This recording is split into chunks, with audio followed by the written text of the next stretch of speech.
Do you still find yourself having to convince people of Africa, or do you find that now that there's a genuine, we keep talking about the continent of the future, has it begun arriving? Temi?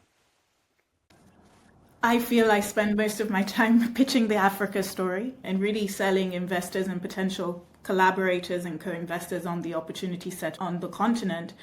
And I think while people theoretically understand the opportunity, there still is a large hesitance and concern around this concept of risk. And their inability to really price that risk and underwrite that risk. That being said, I think what technology is doing for the continent is bridging somewhat that gaps, because now suddenly you have an emerging and dynamic youth population that is speaking a global language, which is the language of tech. And I think those use cases and those success stories are helping sell the continent in a new and in a different way.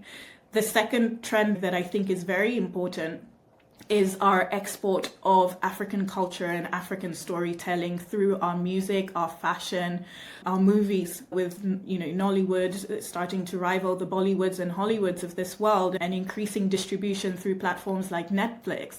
And so incidentally, I do think that the African story is emerging, but the important thing now is Africans are telling their own story, whereas historically it's been third parties telling the story of Africa, which has, as Chimamanda Adichie, has often referenced, sort of limited us to the single story and the single narrative.